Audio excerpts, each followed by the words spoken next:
Hey everybody, my name is Jamie McLeod-Skinner and I'm running to be Oregon's next Secretary of State. Today we're doing hot topics, and our hot topic today is voter registration.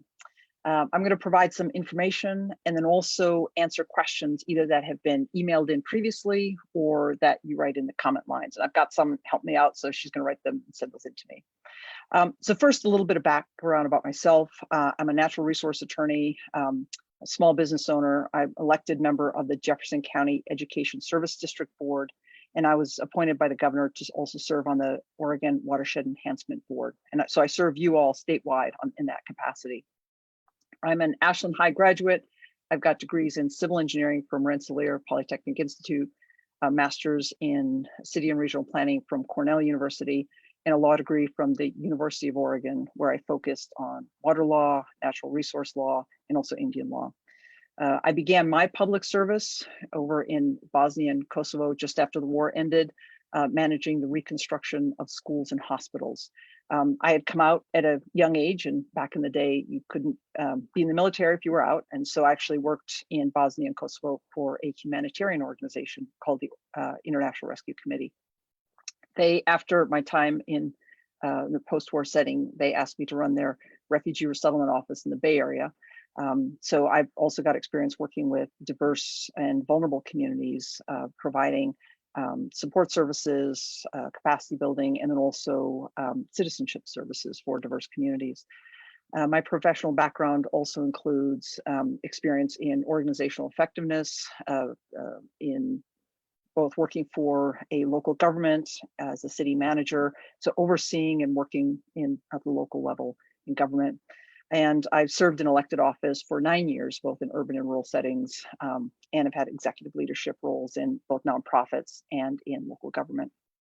My wife and I live in Central Oregon. We've got 4 kids and 2 dogs.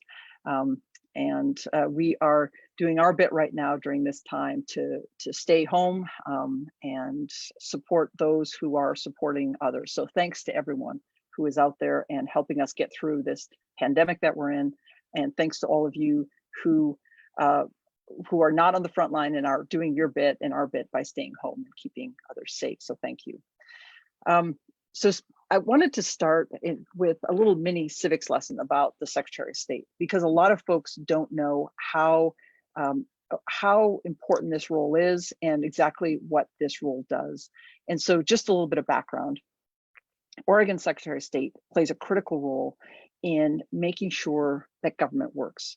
The role itself, it's an executive management position, managing over 200 employees and overseeing multiple divisions and serving as backup both for the redistricting process and as lieutenant governor. So a little bit more on the responsibilities. There's oversight of elections, and that's of course critically important with the primary coming up and this being a pivotal, 2020 being a pivotal year. The Secretary of State works with county clerks to make sure that voices are heard and the elections are secure, making sure there's information outreach to Oregonians. Also oversees the ballot process, and that's critically important. So making sure that's a fair process and that violators of election law are held accountable. Another key role for Secretary of State, and actually in this case, Oregon's the only Secretary of State that has that audit capacity, oversight of state agencies, but it's making sure our taxpayer dollars are well spent and that taxpayer dollars have the maximum bang for the buck and impact.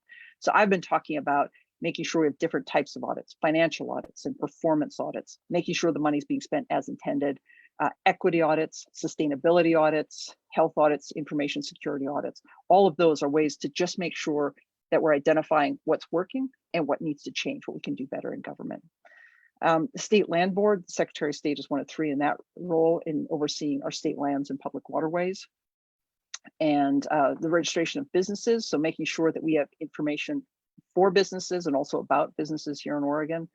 The state archives, which is critically important for maintaining the transparency of information and for telling our state story. And then in terms of those backup roles, serving as backup to redistricting. So this is really important because every 10 years, and we're going through the census process right now, but every 10 years after the census, Oregon's legislature redraws our political boundaries. And if there's another walkout, like we've seen in the last 2 sessions, then it will become the Secretary of State's responsibility to make sure that our political lines, our political boundaries for the next 10 years are drawn fairly and responsibly. You know, progressive Oregon could go the way of Wisconsin under Scott Walker if there's gerrymandering. And we've seen gerrymandering across the country. We can't let that happen here in Oregon because it will impact us well into the future. And lastly, the Secretary of State is also Lieutenant Governor, is a backstop to Governor Brown. And so it's critically important that someone stepping into this role have that executive leadership, executive management experience. It's essentially the job. Also needs those relationships statewide. So not just within the capital, but really throughout the state. Those relationships are key, as well as regionally, relationships with folks in neighboring states, nationally, and even internationally. That experience and that backstop, that background is important to do this role well. One thing that a lot of folks don't think about is the fact that our governor is responsible for deploying our National Guard troops. So having an understanding of what those environments can be like if our troops are being sent into harm's way is critically important. And I can tell you from my experience in a post-war environment, I appreciate how serious that role is. So my vision for the Secretary of State's role is really to make sure our democracy and our government is working for everyone. By helping people find their voice, that's election integrity. By helping to daylight what is and is not working, we do that through the audit process. And by sustainable use of our lands and waterways, that's stewardship. We can make sure we're serving all communities, and we have underserved communities now, voices in urban and rural areas that are not being heard. That needs to change, and that's something we can do through the Secretary of State's role. So today's hot topic, voter registration. So you can't vote if you're not registered. And here in Oregon, there are 3 criteria for registering. You have to be a US citizen. You have to have a residential address here in Oregon, and you have to be 18 by election day, but you can register to vote as long as you're 16. And so the way you do that is to go to the Secretary of State's website. It's super easy. It's sos.oregon.gov. And you go to the website. There's a link that says voting in elections, and it's a blue bar right along the top. You click on that link, and it takes you to a page where you can, it's got all sorts of great information, but whether you're registering for the first time or you're even checking your registration. So a lot of us, you know, we've voted many times. We just assume everything's great, we're ready to go. You should still check your registration to make sure everything's up to date, to make sure that your address is correct where you'll be receiving your ballot. We're a vote by mail state, so it needs to be really clear where you want to receive your ballot. Also, you know, making sure that you're registered by party if you want to vote in the primary. Now, the primary ballot will be different for different people. For those who are members of either the Democratic or Republican Party, you'll have those candidates on your ballot, and any other issues, if they're local or nonpartisan races, those will be on your ballot. If you are not registered as either a Republican or a Democrat, you will then get just the nonpartisan races or ballot measures or any other information that's local or regional or statewide will be on your ballot. But if you want to vote for a candidate who's registered by party, so for example, I'm running for Secretary of State as a Democrat, folks who want to vote for me need to be registered as a Democrat. I mean, it's the same for any affiliated candidate, but just as an example, you've got to be registered for that party because of what we call the closed primary. Keep in mind that for those who may not be registered with either major party and may have a beef with either major party, you can still register for a period of time. So you could register now as a Republican or a Democrat, vote in the primary, and then change your registration after the May 19th primary. That's an option as well if you want to be able to vote for specific candidates that will go through to statewide office. So those are some of the key things. The other thing about your address is what you can do is you don't have to use your home address as the address where you receive your mail. This is especially important because not all Oregonians have a home. Many Oregonians are housing insecure or have moved recently. And so you can designate a location where you will receive your ballot and take it from there. So if you know, like I said, even if you're homeless, you can designate the location while you receive your ballot. Then you can go and receive it when they're sent out, and ballots will be mailed out in late April. So check your registration by April 28th. That's really important, and verify it by April 28th. If you don't have access to online, and most folks watching this will have access to online, but if you know of someone who does not, they can go into their county clerk's office and register that way. A lot of offices are, of course, are limiting access right now because of COVID-19, but there's still ways to access your local or regional offices. Let me see, what are the other things? So I think those are some of the big things I wanted to touch on and highlight. And I know there were going to be a couple questions. Oh, the other thing on addresses. For students, this is really important because we want a higher turnout amongst younger voters. If you are an Oregonian who is going to school elsewhere, out of state, you can still vote as an Oregonian. If you've got a family member who has an address here in Oregon, you can designate that address as your home address, as your residential address, because remember, that's one of the 3 criteria for being able to vote as in Oregon. You can identify that as your address and then receive your mail elsewhere. So you receive your ballot elsewhere, so you can vote. If you are an out-of-state student who's going to school in Oregon, and so let's say you're a U of O student, right now classes are remote, but let's say you stayed in Eugene, you can still register with your Eugene address and vote in this election. So that's important information to know as a student. So let me just check on a couple other things, and let me go to questions. If folks have questions, go ahead and send them in. And we've received a couple ahead of time. One is about Oregonians serving the military and those who live overseas. So Oregonians who might, let's say you're working in Europe, you didn't, or anywhere in South America, and you didn't come back, weren't able to come back, and are sheltered in place during the pandemic right now. You can still vote. You need to check your registration, go to the Secretary of State's website, sos.oregon.gov, and you need to register and make sure you register by April 28th. Now, because of COVID-19, the mail system has, across the world, has been altered and changed. And so you do want to contact your county clerk of the county that you live in. You can contact them directly. Their contact information is either available, you can Google it, or it's available on the Secretary of State's website. And military and overseas voters, the guide is already available. And so you can find that online.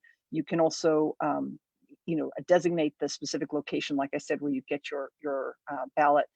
And if there's questions, or if you're not able to contact your county clerk, go ahead and email the Secretary of State's office directly to ask about how you can ensure your ballot gets through and your vote is counted. And their email is elections.sos@oregon.gov. And they'll be able to make sure they get you access to that information as well. One other question that's come in is, will voter turnout be affected by COVID-19? Well, we're fortunate here in Oregon that we're a vote by mail state. And so we already had a process that's been in place for almost 20 years, essentially 20 years, that we have the system down. And I know a lot of other states are really struggling with this right now and trying to figure out how they too might be able to make voting accessible to their voters if people have to go to polls. We're fortunate, we're ahead of the game on that. So we have vote by mail. You want to make sure and verify that you're registered and where you will receive your ballot, and then make sure you send it back for the May 19th election. This year, postage will be paid, so that's not going to be a problem. But do keep in mind that your ballot has to be received at your county clerk's office by election day, by May 19th. This is something I think we need to change in Oregon. I think we should have postmarks count, and our neighboring states are already doing this. But the current law in Oregon means that unless your ballot is received by May 19th, by the mail that comes in that day, your vote won't count. And so again, reach out if you're outside the state or in other areas. Make sure you're reaching out to verify that you have the best way to make sure you get your ballot in on time. And keep in mind that COVID-19, the pandemic, has slowed our mail system. And so, you know, if you're living, especially those of us who live in rural Oregon, make sure you're mailing in probably even 2 weeks in advance. I mean, really the best thing to do is vote that first weekend, get your ballot in, and then you don't have to worry about your vote being counted or not. Another question. Oh, great question. What about voters with disabilities? So on the Secretary of State's website, there is a specific link for voters with disabilities, and they have a video that's up that is that explains registration and voting in ASL, in American Sign Language. And so those who and we'll get some of those links out, and we'll try to push that video out as well. But if you know someone who has you know, different abilities regarding communication, let's make sure that everyone has access to that information. It's the same for those who they're more comfortable in a language other than English. There is information available on the Secretary of State's website in other languages as well. That's something that we can make sure that we're pushing out and accessing all communities, and making sure voices are heard. Because, you know, the bottom line is your vote is your voice, and we really need all voices to be heard in these elections. Let me see. I think that looks like that's the wrap up of our conversations. Thanks for taking the time to tune in and join us. Please do know that this is a critically important election. Oregon is still moving forward with our primary on May 19th. So please help get the word out on how we can engage people, make sure voices are heard.